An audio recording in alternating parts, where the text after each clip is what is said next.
Reseller Clickbait Podcast, episode 99. 99. Cory. Man, that's almost there. Almost one. There's only one more until 100. I know. Hashtag math or Last dates or page something. of the book. We're almost so there. 99, another one of those numbers. Now listen to this. 99, another one of those numbers. It's the same forward as it is backwards. You can flip that around. But here's a fun fact. You probably did not know this, Cory. If you took your 99 and you turned it upside down, episode 66 is the first episode that you joined the Reseller Clickbait Podcast. Really? It was. Yes. That is a fun fact. If you go to the channel and you look back, it was episode 66. You couldn't live without us. They're back. So I've been here for 33 episodes. Look at that. They're all same digit, like 33, 66, and 99. How about that? See? Math. Is that math? Hashtag, but I just was looking back. I looked back there and I thought, man, that was cool. It was 66. We're at 99. We got one more. You want to just call it here? We don't want to get into that 3-digit crap, do we? Yeah, that does make it a little bit difficult. That's a lot of responsibility. When you're going back and forth, those numbers don't match up very well. But no, I think we'll keep going. To episode All right. 100. Hey, before we get it, I'm going to talk a little bit about that, the 100th episode. But before we get into that, Happy Mother's Day, Cory. Yes. I just wanted to wish you.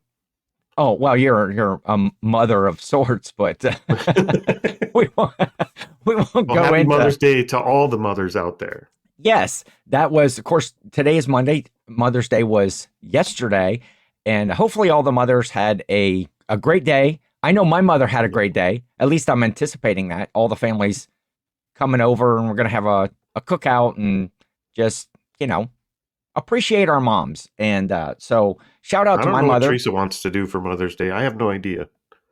Did you get her a gift? I think we're going to work. I mean, we own an entertainment place, the axe throwing place. Yeah. So there'll probably be some moms wanting to come and do things, and we'll probably actually just go to work. And I can't think of anything better to do on Mother's Day than throw axes.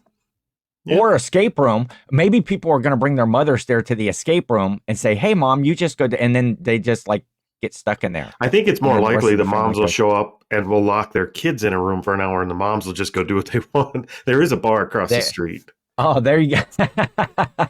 Go get their drink on while the kids are trying to escape from. Moms are free. That's cool. But shout out to my mom. Shout out to Nancy. Jill's mother, Nancy, is always watching the podcast. Happy Mother's Day to you as well. Hopefully you had a great day yesterday.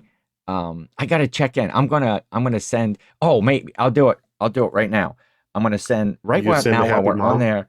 I'm gonna send a Happy Mother's Day to Nancy right here on the air, and see. Happy Mother's Day from the Reseller Clickbait Podcast. Yes. From the final episode of the Reseller Clickbait Podcast. the final double digit. We'll say it's the final double digit episode. So yeah, I'm excited. So that'll be next week, that the 100, and that's a pretty cool milestone, I think. It is. I guess our sub count really doesn't show that we've been here that long. And so we're almost I don't think it ever will. Frankly, we're just not that entertaining. But the thing is, now our titles will take up 1 digit longer. That's true. And that's something. I guess we're not limited. That is something. It's so that'll be next week will be the 100th episode, which again that's a cool milestone to reach. We've been around as far as in the reseller space or podcast or YouTube space. That's a long time. We're almost to season 3. I figure, each year. So that's 52 weeks in a year. If you kind of do it, that's 104. So we're getting close to starting season 3. Should we just stop when we hit that? And then why do you keep season 3 episode? No, not permanent. But just start over with the numbers as season 3 episode 1. Wow, so then we would only have 50 some episodes. I don't know. We'll talk about it. We didn't do that in season 2 when season 2 ended after 52 episodes.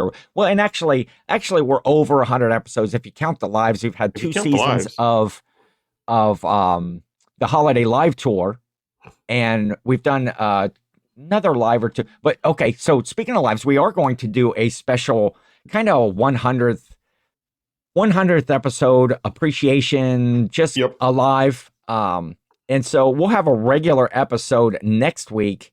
We're going to give away some stuff on the 20th. Yeah, we're going to give away 100 things. 100 things, not dollars. Neither of us have them. Well, maybe like $100 worth of stuff, gift cards or little gifts and prizes. And, I'll overinflate the value of stuff. Yeah. Listed price $100. Yeah. There you go. Well, we'll work some 100 stuff, 100 in the live episode. So right now, we were talking earlier before the show, we're kind of thinking we'll have a regular episode next week, next Monday, the 20th. And then right now, Thursday the 23rd, probably around 8 p.m. Eastern time. Or 7 Central. 7 normal time, as Cory would say. We're sometime in that week, sometime before the 101st episode, we're going to do a live. We're just, get everybody together in appreciation, thank them for whatever, and give away some prizes. I always like to give away stuff. I'm a giving guy. I think we should start wearing suits or something once we hit that 100th episode and get serious about this. I mean, it seems like it's a professional podcast once you hit the 100th episode. Yeah, I think we're into no, it's only professional if you get paid. Well, I mean, and since we don't really make any money, all we do is spend money to do this. But we are at that kind of that first level where you can get, super chats and stuff like that. Well, if we were in it for the money, we wouldn't be on YouTube at all. Well, we would just maybe go back to reselling. Just stick hit to it what harder. Actually does make money. Every Sunday morning when we're recording, we should be listing and stuff. But speaking of, also in the live format, you and Teresa from Grams and Pops on your Grams and Pops channel, you're doing a live coming up, yes? Live ever. Yep. Okay. Yep. We did the whole Planes to Profit meetup, and now some of these other meetups are going on, and we had promised to do a drawing for some bags that got made out of the banner from the event. Yes. So we're gonna use that cool idea as an excuse here just to jump in and do our second live. We're gonna bring on some of the people that were at the event in the live. Okay. We're gonna do some giveaways. So that one's going to be Wednesday the 19th. And let's see, that's not a 5 Wednesday. p.m. normal time. That's not a Wednesday. That's a Sunday. That's not a Wednesday. It's Sunday the 19th. Nobody's going to show up because I don't even know when it is. I got your back, Cory, because I wrote the note. Here. Sunday the 19th at 5 p.m. So 5 p.m. Central. 5 p.m. Central time. Yeah, when I say a time, it's always just normal time. It's always so 6 p.m. Eastern time for those of us in the time zone that matters. It'll be 6 p.m. We'll put some Instagram posts and stuff out. Yeah, next Sunday the 19th. So, and I think that's a cool thing that Teresa, you guys took the backdrop that you had made that had the show sponsors and stuff on it, and she made kind of like IKEA style bags out of it. She sewed those up. She's got Teresa's got skills, and so you're going to be giving away those bags. That's why I married her. We're just got our little Amish compound going here. From what I see, her sewing skills, her seamstress skills, are much better than her mowing skills. You were saying that's a great transition. Yes, and we have proof of that. Here, I'll put that up. So this is a little adventure from this weekend. If you're just listening over there on Spotify or iTunes, and we appreciate the audio side of the podcast does pretty well. It gets regular viewers, or not viewers. Why would I say there's viewers? Listeners. Yeah, I listen on the audio side. I listen to that stuff on the audio side when I'm mowing. Okay. Teresa probably shouldn't. She was probably listening to some dubstep or some sort of fusion metal or something. So I don't know how she got up here. If you're only listening, come over to the YouTube channel right here. You can even fast forward up to about 11 and a half minutes. Cory, throw that picture up and tell, why is this mower sitting on what looks to be did she knock down that telephone pole? Nope, the mower? that is a giant telephone pole that's one of our Okay. lawn edgers. And you can see it's been raining every day for weeks, so the grass Yeah. got out of hand. So we're Okay. mowing. It's not like you can't see the pole. She was mowing next to it and got caught. She said the deck of the mower got caught on one of the little wire staples on the pole, and trying Okay. to wiggle it back and forth to get the mower off the staple, she ended up on top of the telephone pole. So that was an adventure that actually took a tractor to lift the tractor off of the mower off of the telephone pole. So perhaps Teresa should stay behind the sewing machine. This is the second time she's boy, had that mower in precarious positions. She's ran that thing off the edge of steps before. that sounds a little bit sexist too, doesn't it? Teresa should Well, just stay in the kitchen and behind the sewing machine and take I like care to of her keep her where family I and can not keep be an out eye doing. on her. So if I'm mowing, I like to have her out mowing so I could watch, make sure she's not getting herself into trouble. But I think we're just digging a hole now. But she's never going to help me mow again. That's what's going to happen. yeah, see, now you just ruined it, or I just ruined it by bringing it up. You were showing me that picture in the background, and When I came over to help her out, I asked her if she realized that 0-turn mower doesn't mean she's not allowed to turn. She didn't think it was funny, and she didn't talk to me for an hour. So this is really going to get her going. 0. That's funny. 0-turn means nothing. I'm gonna be tickled by that one all day. So anyway, she was not. So yeah, we're gonna be around coming up with some lives with some stuff, but we'll get into the meat of the episode, the meat, if you will. Oh, I'm gonna be talking about some meat, high level experiment that I did. Like burger? Later. Oh, not that kind of meat. I don't want to give it up. You know, people got to stick around. People got to stick around to find out this high level highly scientific experiment that I did. Why do I Earlier just in the picture week. those little Sesame Street characters like Beaker in his lab coat? Yeah, it's I do. Me. It's anyway. So all of that. How it go? Happy Mother's Day. We talked about that. And we do have a little bit of a topic or a question. I have something that I'm thinking that was another experiment, but not as good as my high level scientific experiment. How was your week though, Cory? Did you get to any yard sales? This sums it up. Here. Oh, can you read that? Okay, so Cory has a shirt on. It's the most wonderful time of the year. You got Okay, so it's Christmas. It is. No, it's garage sale season. The real most wonderful time of the year. Okay, maybe the second best, most Christmas. You just get get gifts in one time and one morning. Garage sale season is the gift that just keeps giving. This is true. So I assume that you're excited about that? You got to go out to. We did some yard sales, and we did. Were they fruitful? Start. Yeah, they were. What did you say? Were they beautiful? Fruitful, bountiful. Yes, they were bountiful. There you go. That's more of a Thanksgiving thing than a bountiful. We had a lot of really good luck. We found a lot of really cool buys. It seems like we're getting better at picking, and I don't know how that happened, but we did really good at the garage sales. So, and we actually got to meet somebody. Okay. Our garage sale season kind of went full circle from when we started, because was it 2.5 years ago when we first started doing this? Yeah. We actually wore our GoPros to garage sales, which we've been told by our audience, don't ever do that. They hate those videos. They don't like your sourcing videos? They do not. What sells. Okay. But we were at a garage sale with our cameras early on, about 2.5 years ago, and we ran into a kid and his parents having a garage sale. And the kid asked us, he was like 21. Okay. He asked us if that was a GoPro and what we were recording, and we started talking to him, and he was really fascinated by the reselling stuff. He really wanted to do that for a living. Like, he thought that was the coolest thing.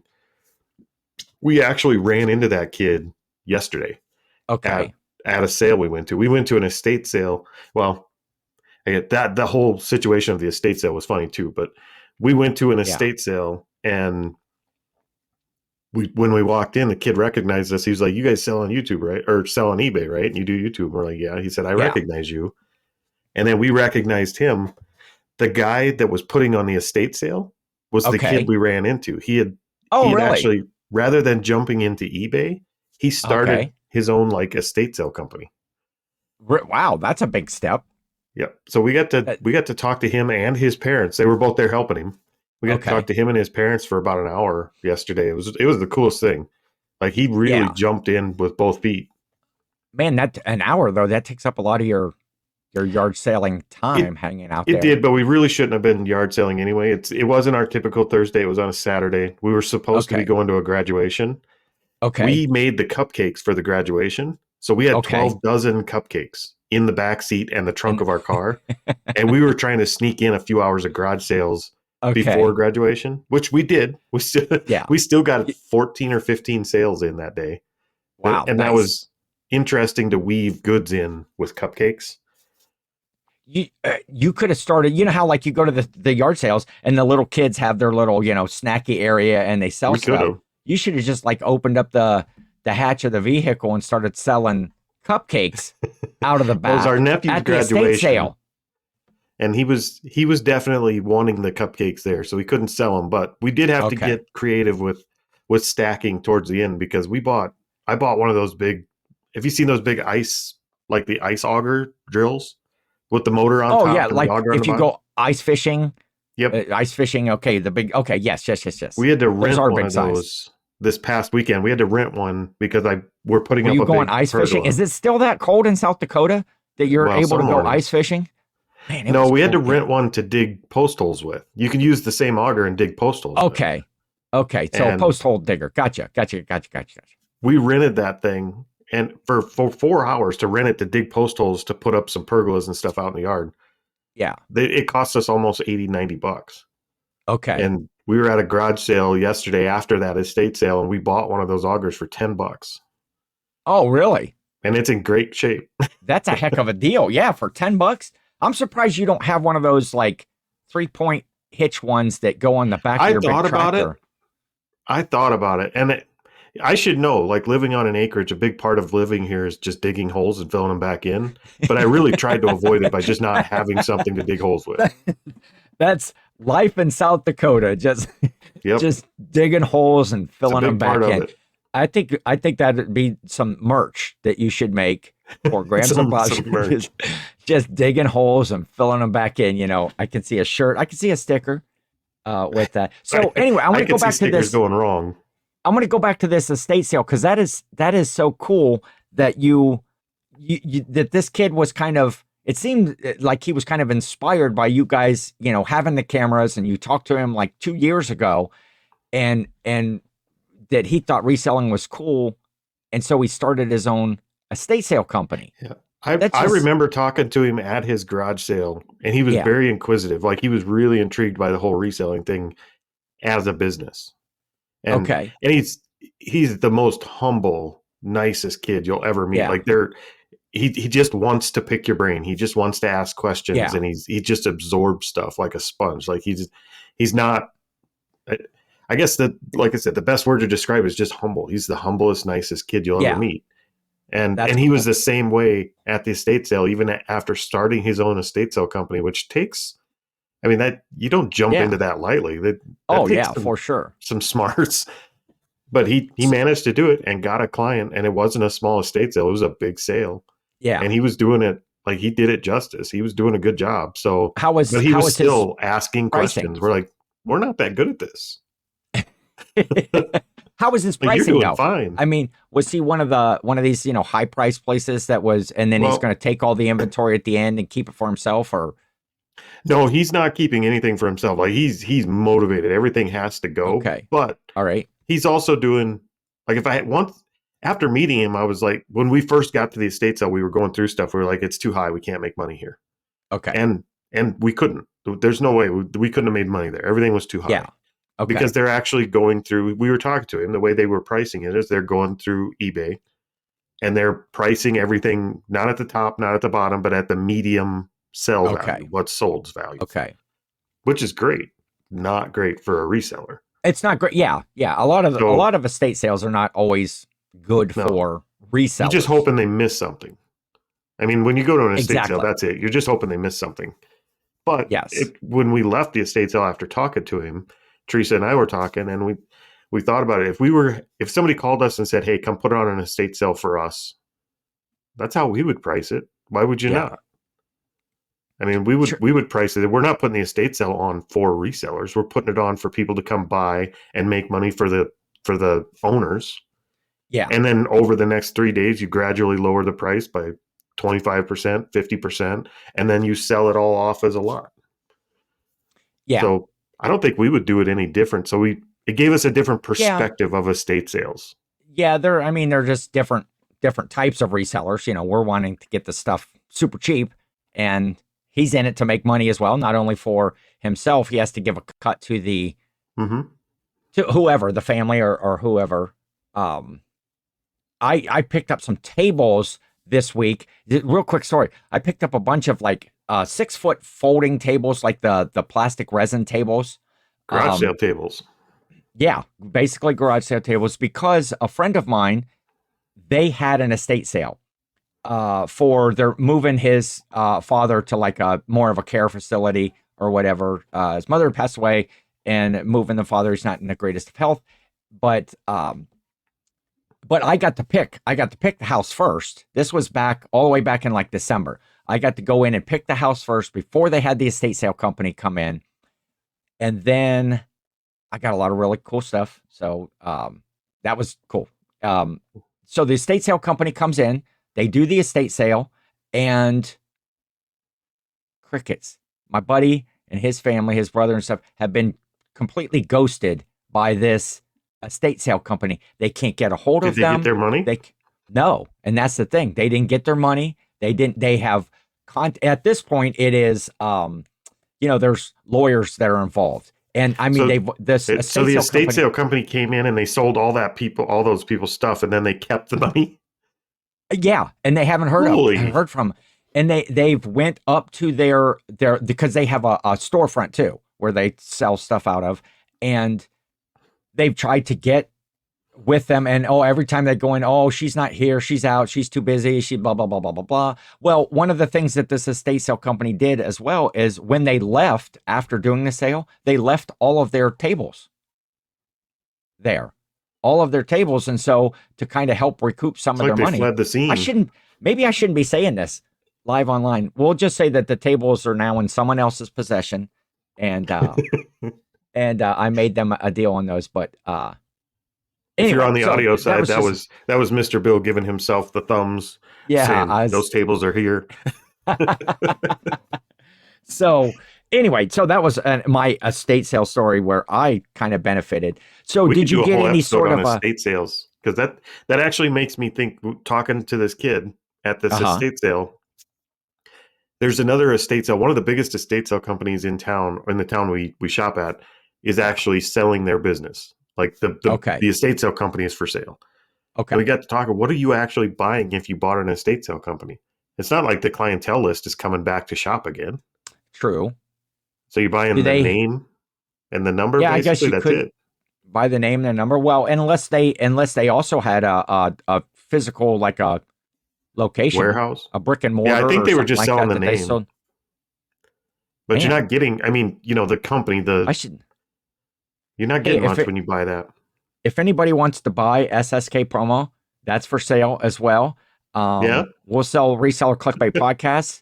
Anybody wants to buy a lot of things you could sell.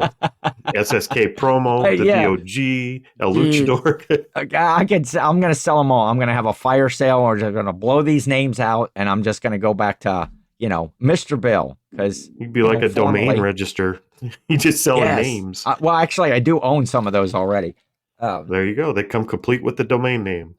So, did you get an in with this kid now to get? I think he's actually going to call us. I think he's actually going to call us Monday when his estate sale is over, and see if we can make a deal for just coming and getting everything else. Just start doing. He'll do the estate sales, whatever's left at the end. He'll call us. We'll come to a buyout or whatever. So I don't know if anything's going to work out. I don't know if our pricing is going to match up. He knows we're resellers, so we got to get it at a price we can work with. So we'll see. But we have that in. Yeah. Yes. Maybe you can get one of them deals like Steve and Donna over at Happy Heart Treasures when we had Steve on as a guest here, a month or two ago, that maybe he can pay you to clean out the rest of the stuff. Yep. That would be even a better deal. his business is a little bit different. He's taken a different approach because he's not just an estate sale company. Okay. I think his company name is Lettuce, like the lettuce salad, like let us Like, sell your stuff. let us sell you. Okay. Yep. Gotcha. So That's people clever. just contact him and say, I've got this stuff I want sold, and he sells it for a commission. So it's almost like a giant consignment shop. It just includes estate sales. Okay. Gotcha. So he's doing it considerably different than we Well, are, but still in maybe a I'll cool go way. out and buy that domain name and stuff. Let us There you sell go. your stuff, and You then I'll think you sell can it get back that? to him. None of your stuff will remain. It's a dad joke episode. Sorry. Cory, man, this, if you keep that up, this It's might bad. be our last episode. Romaine. It's bad. I That cracked was- myself up. That's all that matters. That was that was Man, you're just full of them today. Full something. Anyway, so yeah, let me see. So you hit a new estate sale company and got an in. You Yep. carried cupcakes around. You didn't have the wherewithal though to start selling the cupcakes. Congratulations though. What'd you say? It was your nephew that graduated? Yep. Congratulations to him. And what is he? Is he going on to college? Is he going to? He worked out a deal with it's some kind of scholarship grant thing with the companies around here. He's going to be a diesel mechanic. So Okay. the company basically hires him and comps him the money for his tools and everything else, and he goes to school and they pay for it as long as he works there for a certain amount of time. Yeah. Indentured Well, that's servitude, cool. now that I say it out loud. Yeah, he's an indentured servant. Someday when we have nothing else to talk about, I'll tell the diesel fitter joke. Shout out to Cease. Shout out to Cease. That's I don't need to go into the story, but the diesel fitter is just a classic joke. Now we're gonna have to know. Is it takes too off long. air appropriate or on air appropriate? Oh, I could tell it. I could tell it Okay. on air. I could tell it on air. But it takes a while. 'Cause depending, it's one of those jokes that you can just keep adding to as you know, as you go, as it goes along, and it can build. And but like the lettuce theme joke here. yeah, that one died. That one died on the vine. There you go. Is that hey? Yes? No? It died in the garden. on the vine? Lettuce doesn't have a vine. It died. Okay. Well, see, I'm not a plant guy. What do I know? There you go. Cory's a plant Tips guy. from your plant guy. That's all I got to say. Cory's a plant guy. Corey made $200 on plants he dug out of the yard this week. That's just amazing. Corey's been telling me stories about. He's been doing some stuff with selling plants, out of his art, or getting into propagating plants and We're things just like broadening our horizons. We're not limiting what we sell. And if you'd be surprised what's in your yard that you can sell. You dig wow, there's none. My yard is not. My yard. Can you sell weeds? How about dandelions? What's the dandelion market looking like? People do buy dandelions. All you got to do is find some of those California hippies that eat dandelion salads, and you could sell that stuff for a premium. Man, I need to get out in the yard today. I actually It doesn't have to be your yard, though. I went to Lewis. Oh, I can go to other people's yards? No, not Lewis's yard. Different Lewis. Okay. We have a Lewis drug here. You guys probably have something like that around there. No Lewis drugstore. Like it's just a big box store where they sell all kinds of things, but they have a section with plants. Okay. I went to that section and they had this really tall umbrella plant. It's it's kind of like a tree, but it's an umbrella plant, and they get really tall. And I bought it, and it cost me like $40. And I brought it home and I divided it up into like 7 or 8 plants, and sold each one of them for $12. It took me all of 10 minutes. See? Little retail arbitrage. That is. I'm thinking about this whole thing wrong. I don't know. Yeah, but that it's almost like, Pops. It's almost like Pops versus plants or something out there. Something like that. In the reselling. A little bit, something. A little bit. Anyway. Sorry, I get excited about plants. We did have a little bit of a topic to discuss today, because I'm thinking I talked about this on my Ken vs. 10 show the other day, because I'm thinking of just like taking ending all of my listings on my eBay store. Oh yeah, ending all of my listings, and kind of putting them back up as a sell similar, and but doing them because in my eBay store, I have my own categories. I made my own categories. I don't just use the eBay categories. So I have, like sporting goods, electronics, video games, plush, men's shoes, women's shoes. And that way, when I go to like run a sale or something like that, or I think if people were to come to my store and they were looking at my store or looking at other items that I had, maybe they they're buying a collectible or a figurine, they could easily get to that portion of the store and go and say, oh, does he have any of this other type of stuff? Mm-hmm. And so if I ended everything in my store and relisted it or did a sell similar, I would kind of make everything start over fresh. I would do it in those categories, like so that when the items came back around and automatically relisted every 30 days, that whole section of things, the whole category would come back. Well, now, as I list new stuff, yeah. Right. But then that would go by dates. And so I was asking the question the other day, and you and I talked about it. Right? That what? Did I list anything? You list new stuff. No, that doesn't happen very. Yeah. That doesn't, not as often as it should. I can tell you that. But I'm trying to get other people's opinions, and you and I had talked about it because I almost just went in the other day and just, sales are a little bit slower right now. Again, a lot of anything that ever happens in my eBay store and my reselling business, if you will, or whatever, is mostly all self-inflicted. It's that I'm not being consistent in listing, or I'm not getting like good items to list, or whatever. I'm not doing, proper promotions or sales or keeping my store healthy. And so I thought, in an effort to kind of get back around to that, I would just end everything. And so I called you the one day and I was like, hey, talk me down off the ledge here. Is this a good idea? Is this a bad idea? And we kicked around jump. Something, yeah. He thought, but you thought I was actually on a ledge, and Cory's one of them guys, jump. He's like, let's see it. In my defense, I did say, hold your hat out. It'll work as a parachute. It'll work. Yes, I should have brought one of those umbrella trees from you, and then I could have held it on the way down. See? So anyway, that was kind of the question that I've thrown out to people if they wanted to weigh in the comments. Pros and cons of, or has anybody done that? Just ended everything. I have some thoughts of things that are pros and cons, and Cory, give me your, like, if I just say that I'm going to end everything and do, what would your first thought be besides jump? Well, when I hear other people say they're going to do that, I'm usually for it. Like, I'm excited for them because I do know in and sell similar does make a difference. You will get a little spike in sales from that. Okay. Almost everybody I've talked to that's ever done it, including us when we've done it a couple of times, not the whole store, but in sections. Yeah. It has resulted in a few sales, but for us, it causes more problems than it causes more problems for the way we run our business than it actually helps for the few sales it gets. Because it does get a few sales, but it's not like it's not like eBay forgot about those items. You're not going to sell out your inventory.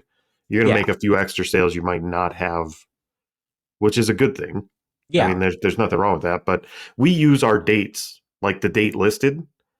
We use those to run our sales. We run it kind of like a regular retail shop. We have that churn where old inventory should be getting discounted, and we discount based on date.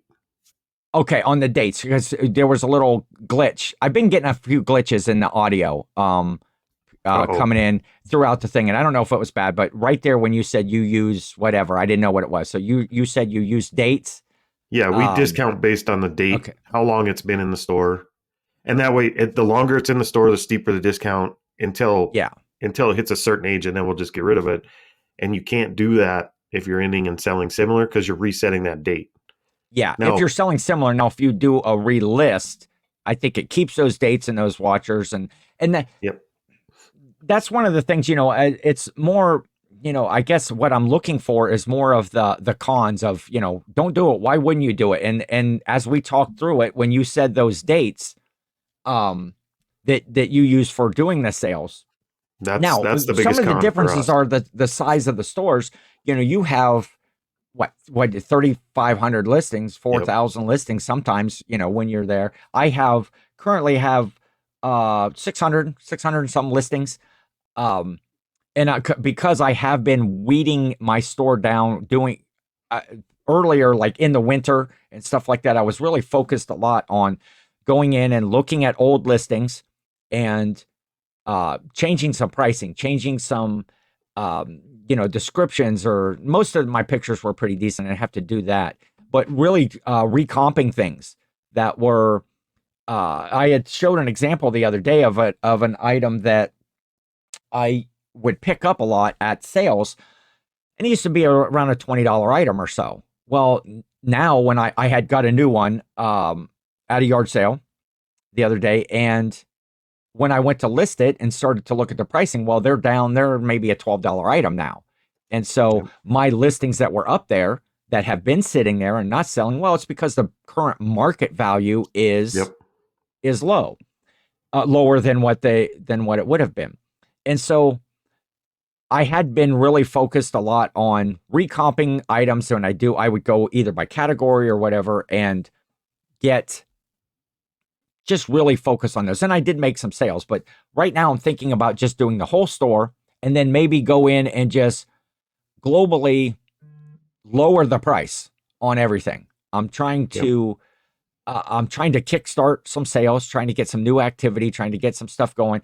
I'm getting back into doing more, consistent listing of stuff, but it's more of those like cons, like what are some of the things why I shouldn't do it? You talked about the dates. Now we run sales differently. I don't really necessarily run my sales by the dates or how long stuff that's been listed. I do stuff by my categories, my store categories. Okay, now I'm going to run a hat sale. I'm going to run a plush sale. I'm going to run on shoes, men's and women's shoes. And so I can easily go in and do a sale in that whole category. And it doesn't matter to me if I'm going to run that sale, whether I listed the items yesterday or if they've been in my store for, 30 days, 6 months, a year, whatever. I don't think it's I know when you were talking about that, I was thinking about it the other day.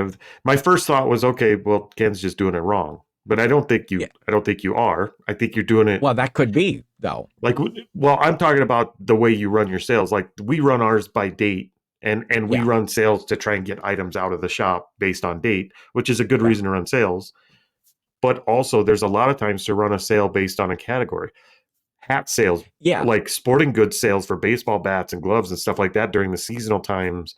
There's a million reasons to run a sale based on a category, not on a time date. So I think they're both good times to run a sale. The date thing for us, though, has been the non-negotiable. I know every time we say that, somebody says, well, put the date in your custom SKU. Well, that's great, but I'm not going to go through every custom SKU one at a time to sort and filter so I can run a sale on, like we currently have over 2,000 items in our store that are longer than 6 months. Okay. I'm not going to go through 2,000 custom SKUs to run that sale. And you can't sort and filter by custom SKU. Yeah.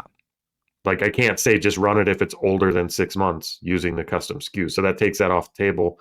And if I'm trying to bump sales, if my goal is to bump sales, not just clear inventory, there's a much better way to bump sales than running a sale.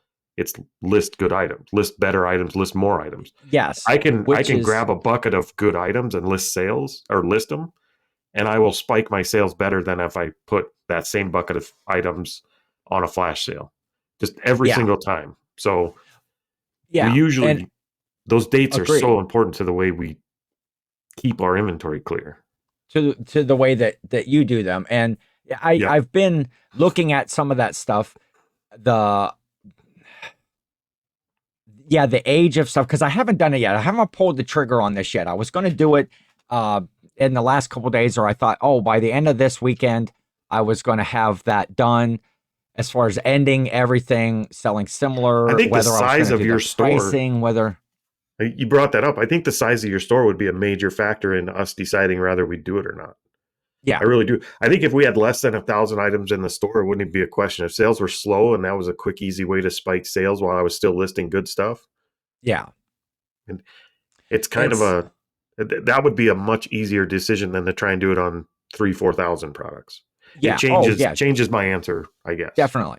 And I've been trying to, look at those, and I would rather, you can have, a great big store, everybody's kind of business model works over. You can have, 3,500, 4,000, you could have, 20,000 items listed.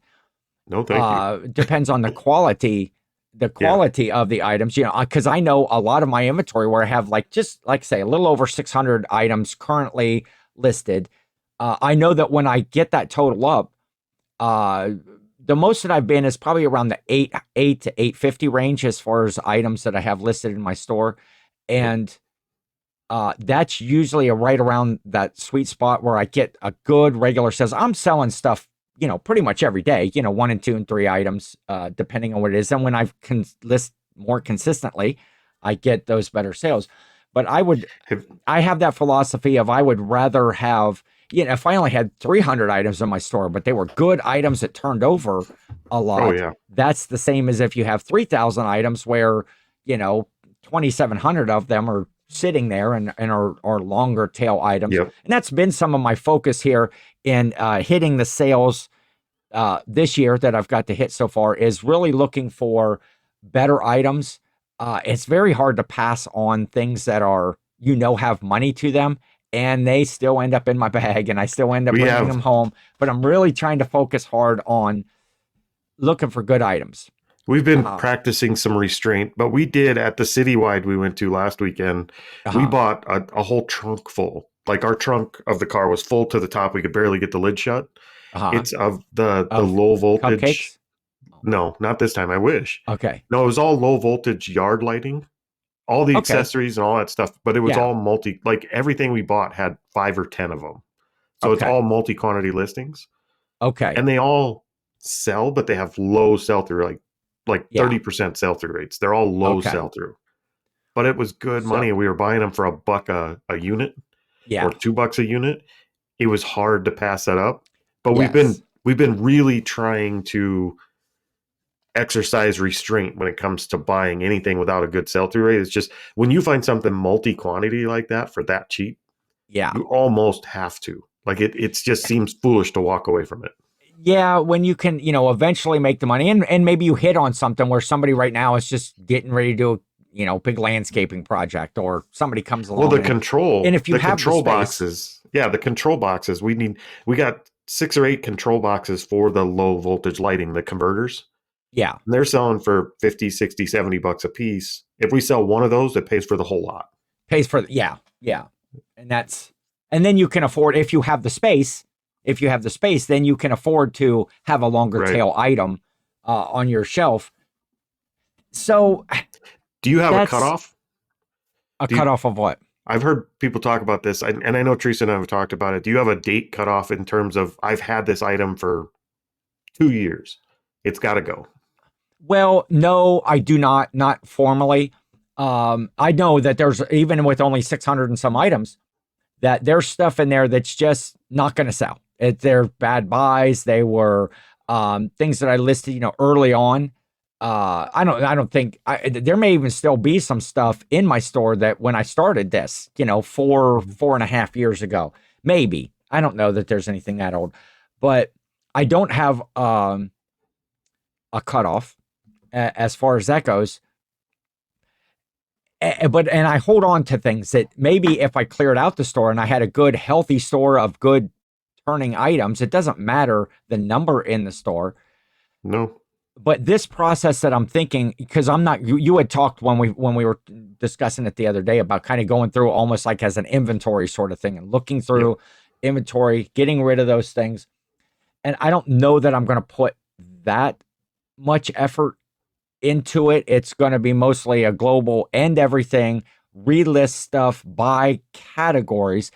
And if I should go in just to jumpstart some sales, Well, what I will do is anytime I do a sale, let's go back to sales a little bit. Anytime that I do a sale, because I do it by category. Okay. Let's say I'm going to do, a sporting goods sale. I'm going to go into that category of my store. I'm going to end all of them and do a sell similar. Okay. So they get that bump on eBay. And then I'm going to start a sale in that category. And so not only are they getting that bump by eBay, then it also gets the sale. And that's regardless of whether something's been in my store for a year or more, or if I listed it, last Wednesday. I'm ending it. I'm doing that and starting the sale again. And that usually works out for me. I would be interested to hear people's opinions if people want to weigh in the comments. Is that a good process? It works for me, but maybe I would see even more sales if I did something a little bit different. There's that difference. And I still struggle. I struggle with the old items. They got old for a reason. They've been on the store for 2 years for a reason. Yeah. And I would say probably 90% of the time it's price, or it's just not a good item and it's not going to sell. Yeah. And then there's some obvious exceptions. I mean, I don't want to say that's universal. We had a Danbury Mint Bulldog thing that sat for 2 years, but it was a $1,500 Danbury Mint thing. It was going to sell. It just had to find the right buyer. So that was different. And there's so many factors like that go into this. This isn't just like it's not an universal easy answer and for every item.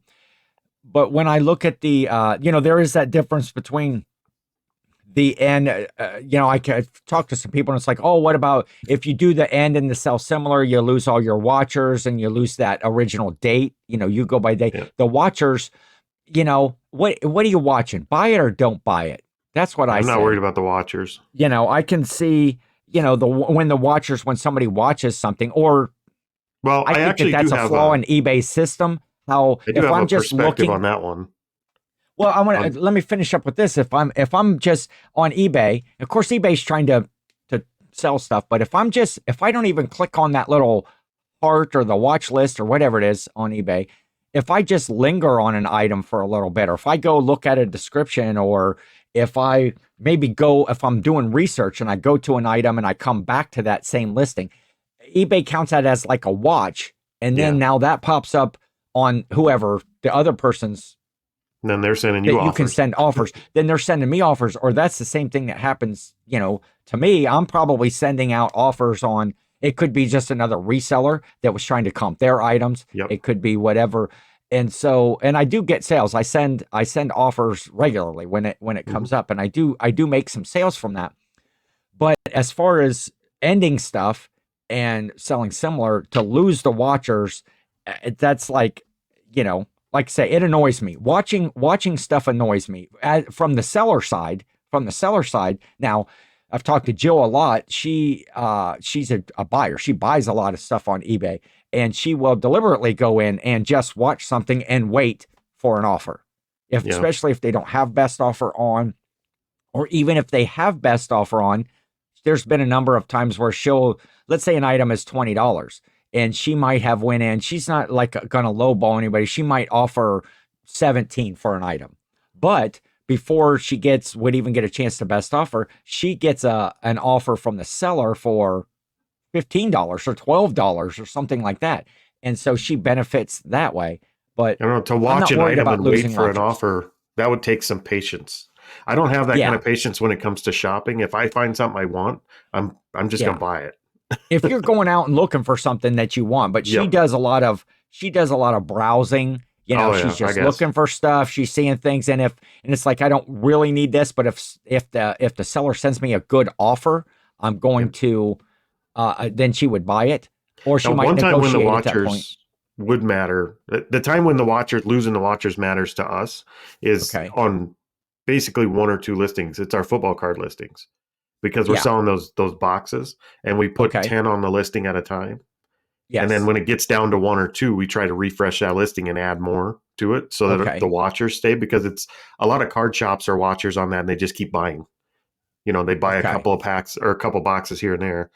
But if we forget to add it and it ends our listing and we got to put a new one, it makes a whole new one, and we lose all those watchers. And if we send an offer out on our cards, which we never do, we don't send offers on those. Yeah. I think we did in the beginning for the first couple of months, and then we realized that the price on those isn't going down. They just keep going up. I mean, they're not climbing, but they're not going down. They're not going to get less vintage. So we don't really send offers on those, but they're not going to get less vintage. That's a good way. That's a good way to look at it. Yep. Not going to get less. Yeah. And there's so many factors that are in this. And that's why I didn't just kind of go off and just push the button. And I had asked a question on my show the other day, and I'm kind of asking it here for if somebody wants to weigh in the comments of, do it, don't do it. Here's some other things that you haven't thought about. And if there's a better way rather than doing that. I wanted something new. I wanted to refresh my store. I was going to, I don't know how much buyers, we've talked about that, actually go to your store, but just the whole front page of your store, I wanted to freshen that up too. Maybe some different logos, whatever you put your description about. Sometimes it just feels good to start fresh. Yeah. And that's what I was thinking, kind of going here, spring, it's spring. It's spring. It is it's the time to start over and be fresh. And so anybody that wants to weigh in on that, I would appreciate it before I just pull the trigger. And because I like to ask the community, some people have lots of different ideas, and someone may say, absolutely do not do that, and here's why. I got good feedback in my show the other day. People were weighing in and saying, hey, I've done this, I've tried this, and here was my results. Go ahead and give it a try if you want to. And other people were, no, don't do it. So anyway, that was kind of topic and where I was going with that today. Well, you have to let us know which way you go. I think if I was in the seat the way you run your business and with the size of your store, I think I'd be obliged to do it. I think I would. Yeah. I think I'm going to do that. And whether it's at, a global price reduction, or because I really, even although it's only 600 and some items that I have, I really don't want to or have the time to go in and really examine every listing again. Of course, I did have that one just the other day where I found out that I'm, $6-8 off the current price of stuff. And that's why I thought about doing global. When we do our sales by date, yeah, and our dates or our discount amount gets progressively higher as the date gets older. Yeah. If it's a pricing issue, we're above the market or market change, we will eventually catch the market. Yeah. By the time they hit 2 years in our store, they've been through at least a dozen steep discount sales. Yeah. So at that point, they're just not going to sell. Like this item that I was talking about the other day was, even if I ran a sale, if I put it in there, I refreshed, I did everything, and I ran like a 20% sale or 25% sale in that category, it's still, that pricing on that sale is still not at the current market value. It's lower than that. And so some of that is maybe I really do need to go in and check some really pricing. Look at those pricing a little bit, which I had been doing that in ending and relisting in categories, but because right now I still have some of those dates. I don't have the original dates because the way that I do sales and end and sell similar, I don't have, but I know in my head, if I look at an item, wow, that thing's been around for a while, I need to look at it. Well, the one thing, anyway, if I had to give anybody one piece of advice on stuff like this, when I think the conversation started because the sales are slow on eBay right now. Yes. And I've seen that universally from a lot of people. They're even slow for us, and we're about as consistent as you can be. Yeah. They're definitely in a dip right now. But look at your 90-day total. Don't look at what your sales were yesterday or last week. If you focus on that short term and make those knee-jerk reactions, you're never going to make a good decision.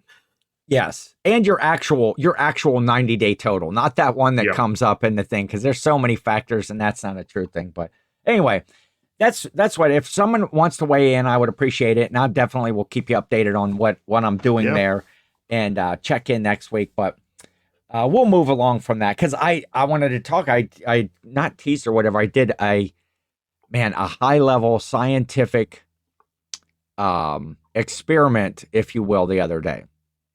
Did it require goggles? Well, it could have.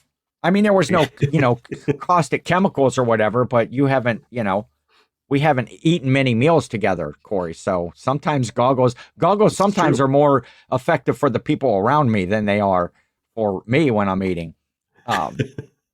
So I made some hot dogs the other day.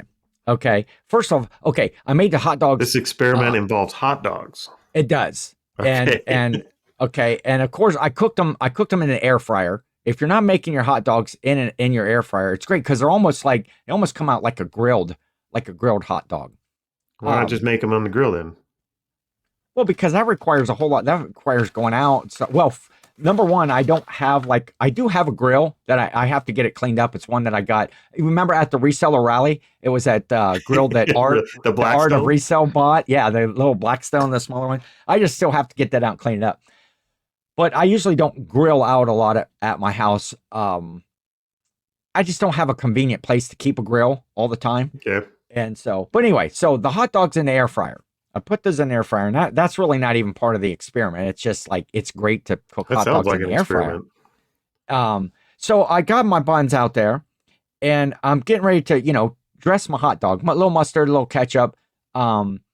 Usually I like a little onion on there too, but I didn't have any onions to. If you're feeling fancy.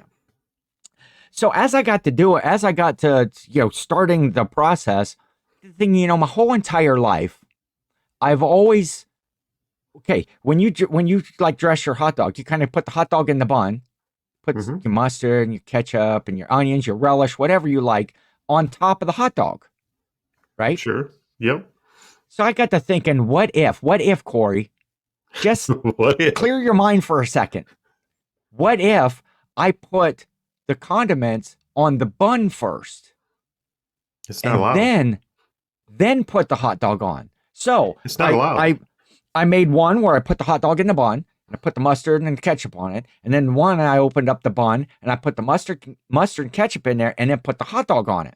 And I wanted to see, number one, how it ate, how eating it. Now, there was that psychological thing too. Now, I just love, off the grill, especially off the grill, I just love a plain hot dog on a bun. I can do that all day long. It just, without any toppings on it at all. But there was the psychological thing of, here's a hot dog that has all this mustard and stuff, ketchup on the top of it. And then here's a hot dog that, for the most part, when you're looking at it, it's just a plain hot dog. Just looks now, plain. When I bite into this hot dog that's the plain, is it going to have like the same flavor? Because normally the the roof of your mouth gets the taste of the change the condiments. whole dynamics. Yes. And it's kind of like the time that at Christmas when I wanted to do the macaroni and cheese, like green macaroni and cheese for Christmas. So I put green food coloring in there. It's like, although it was the exact same thing, it was just Kraft macaroni and cheese. Tough to eat. The cheesiest. Your brain tricks you. Your brain says, wait a minute, broccoli. Ken, what do you, what is this green thing? It's not supposed to taste any different, but your brain thinks it does. So was this hot dog with the condiments on the bottom going to taste any different than the one with the condiments on the top? Sure. I got out, charts and graphs, and I started to do a spreadsheet, and I got a whiteboard in the kitchen, a protractor, and I wasn't sure what I was going to use the protractor or the compass for in this experiment, but it just seemed it was scientific. Angle of I should consumption. have those things. Yeah. If you come in from the side, you won't see it, so it won't skew the taste buds. So I tried to stare at my hot dogs while I was eating them to see if that would affect anything. I tried to really realize, kind of close my eyes a little bit. Was it going to taste any different, when I'm biting into the hot dog first rather than into the condiments first? And it was a good experiment. I enjoyed the hot dogs. Both of them were good. Well, what I found is that it really didn't affect it either way, except the one where the condiments were on the bottom. I didn't have to wipe off my mustache as much. Oh, that's a good point. That's a good one. That's my takeaway in the end, is that condiments on the bottom were much cleaner. But there is a downfall to that. If you're doing the hot dogs, If you're doing I the hot should dogs by probably quit yourself, doing this. Go ahead. if you're doing the hot dogs by yourself, I think that's a great way to go because it does keep the mustache clean. That's a good idea. Yes. But if you would be dysfunctional at every barbecue from then forward because the condiments are always at the end of the table, not the beginning. I'd be one of those guys that keeps Yeah. having to go back through the line. The Yep. guy that always forgot his silverware and napkin. And can I just jump in here beside you real quick and get Ken, WTF? Get out of line. Yeah. So I guess that, in the end, the great hot dog experiment of 2024, a much cleaner mustache. Now, Inconclusive. I would love to have some of the ladies out there do this test. Some now, of them Cory, need a cleaner mustache too. pretty much, well, I like to have a lady test this out and see if, that was my takeaway. Because isn't it a requirement to have like a beard and a mustache if you're a reseller in the YouTube community? I think that's facial hair is almost like it's in the bylaws. a requirement. And so, anybody else out there wants to do their own self-test on, now this would work. This isn't just hot dogs. This could work with bratwurst, smoked sausage, anything like that you're grilling out. Doesn't work so much with hamburgers because you always got that top bun on there too. Whether you put the condiments on the bottom of the bun or on the top of the bun.